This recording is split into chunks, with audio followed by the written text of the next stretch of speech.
Hi everyone, स्वागत है आप सभी का टीचिंग गोल्स के इस लर्निंग प्लेटफॉर्म पर।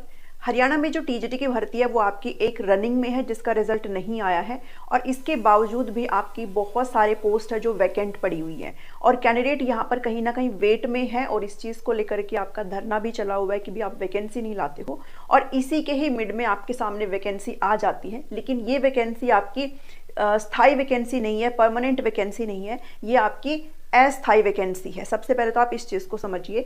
HKRN की बात करी हूँ, हरियाणा कौशल रोजगार के तहत जो है आपकी ये भर्ती निकली है जो कि टीजीटी और पीजीटी को मिला करके 14 सब्जेक्ट यहाँ पर कवर करती है, जो आप अपनी स्क्रीन पर देख पा रहे हो। मैंने इस पर एक वीडियो आपको पहले भी दी थी और मैंने आपसे कहा था कि मैं बोर्ड पर आपको अच्छे से इसका जो प्रोसीजर है वो आपके साथ अच्छे से एक्सप्लेन करूँगी।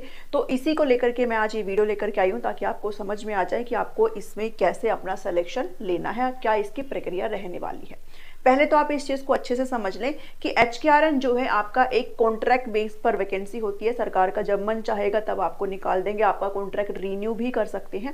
कहने का मतलब ये है कि आपका सीधे सीधे जो कमान है आपके ऊपर वो सीधी गवर्नमेंट के हाथ में है। अगर वो चाहे तो आपका कॉन्ट्रैक्ट जो है दूसरे साल भी बढ़ा सकती है, तीसरे साल भी बढ़ा सकती है और अगर वो चाहे तो आपका कॉन्ट्रैक्ट वहीं पे टर्मिनेट भी कर सकती है। ठीक है, तो आप ये लगा लो सीधे तौर पर कि ये एक ठेके वाली एक नौकरी है, आपकी स्थायी वैकेंसी नहीं है, परमानेंट वैकेंसी नहीं है।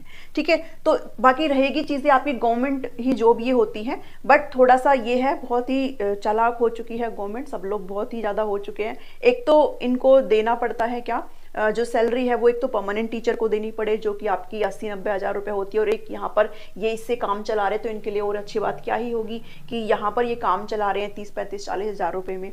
तो अब ये इस चीज़ को निकाला इन्होंने स्टार्ट कर रखा है हर चीज़ में, सिर्फ टीचिंग में नहीं, हर चीज़ में इन्होंने HKRN को लेकर के आए हैं और HKRN के ऊपर ये वैकेंसी धड़ाधड़ जो है ला भी रहे हैं, परमानेंट वैकेंसी को नहीं ला रहे हैं।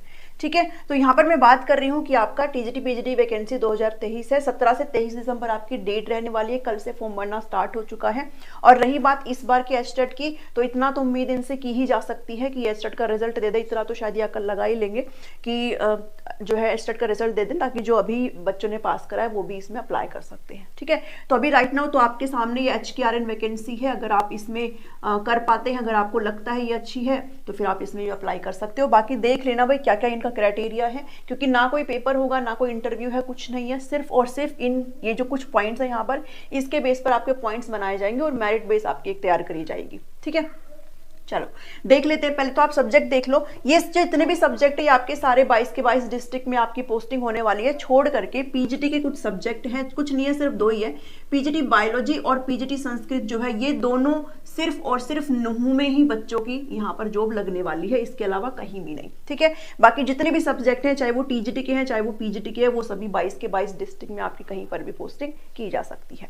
तो ये एक चीज है बताने की, ये 14 सब्जेक्ट है और इनके लिए आपका एक चीज और है कि आपके पास HTET का सर्टिफिकेट होना चाहिए है। ठीक है, आपको HTET लिखा हुआ मिल जाएगा, वो HTET कुछ नहीं है, आपका जो पहले टाइम पर HTET का सर्टिफिकेट है उसे HTET कहा जाता था। ठीक है, तो वो HTET आपका HTET ही है, उसे मान करके चलेंगे। तो आपके पास HTET का सर्टिफिकेट होना चाहिए और आप ये भी जरूर मेक श्योर करें कि आपका एक्सपायर ना हुआ हो। ठीक है, बाकी जो क्वालिफिकेशन है वो तो आप HTET में अपना पढ़ के ही आए हैं, वो आप अपना देख लेंगे। देखिए यहाँ पर आपका प्रोसीजर कैसे रहने वाला है। पहली चीज़ है फैमिली इनकम के आधार पर आपकी चीज़ देखी जाएगी, आपके परिवार की सालाना आय कितनी है। और ये हम सबको पता है कि जिनकी जो इन्होंने क्राइटेरिया सेट कर रखा है वो 1,80,000 का है।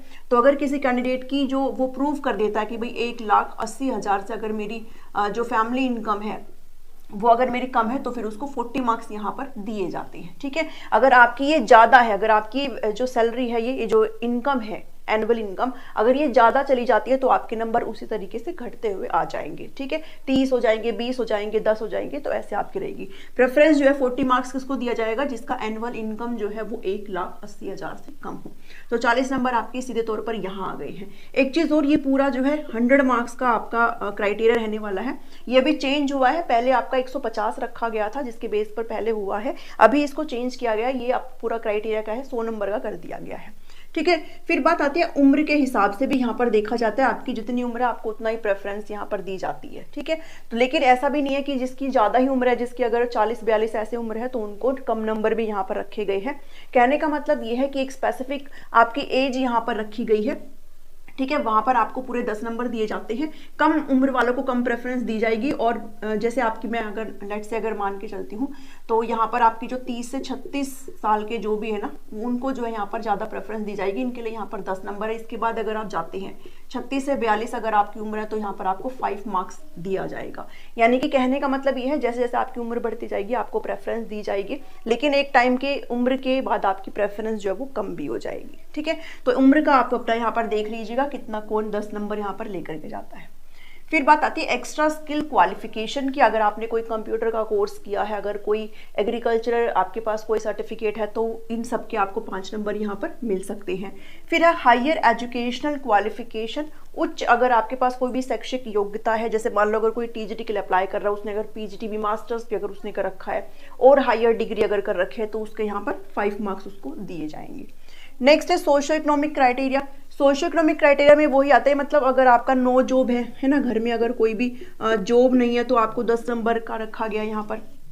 ठीक है, इसके अलावा अगर कोई विडो है तो उसको यहाँ पर नंबरिंग प्रोवाइड करी जाती है। इसके साथ साथ फादरलेस का क्राइटेरिया है, और ये हरियाणा का आपको सभी को पता है ना भाई, वो 42 ईयर्स वाला। ठीक है, वो सबको पता है। यहाँ पर एक प्रॉपर एक उम्र होती है, उससे पहले अगर आपके फादर एक्सपायर हुए तो उनको ही ये चीज़ें मिली जाती है। तो ये इसके 10 नंबर यहाँ पर आपके लिए रखे गए हैं।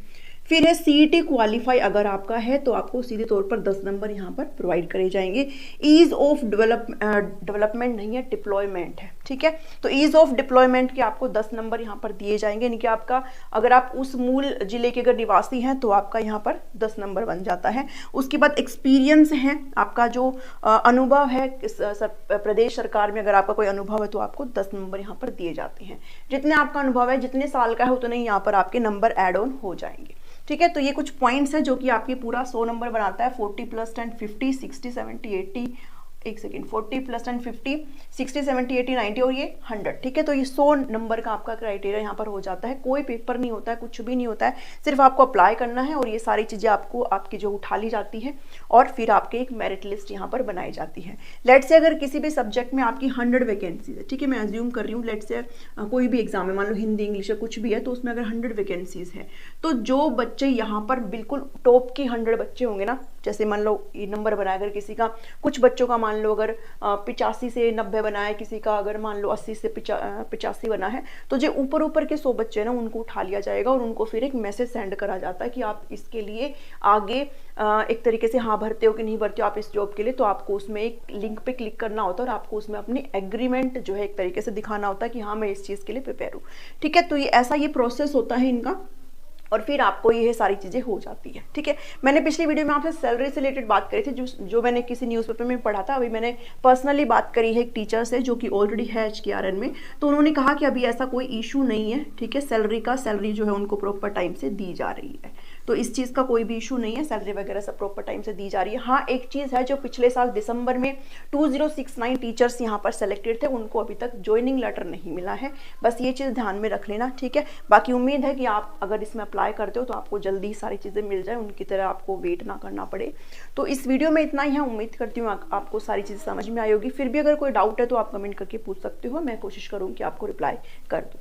ठीक है, तो आपका टाइमिंग चल रहा है भाई, आप अपने फॉर्म को भर सकते हो। अभी आपके सामने यही ऑप्शन है, तो जो ऑप्शन ओपन है आप उसको फिल कर सकते हैं। बाकी परमानेंट इनको देनी चाहिए है, बट अब इनका कुछ नहीं हम कर सकते क्योंकि इनको भी पता है शायद कहीं ना कहीं कि हमारा कुछ होना जाना है नहीं, तो इसलिए ये लोग इतना लोड लेंगे भी नहीं। ठीक है, तो चलिए मिलती हूँ नेक्स्ट वीडियो में। पसंद आए तो इसको जरूर लाइक करें, शेयर करें और टीचिंग गोल्स को सब्सक्राइब करना बिल्कुल भी ना भूलें, फ्री होता है सब्सक्राइब करना। मिलती हूँ नेक्स्ट वीडियो में। Thank you, thanks for watching.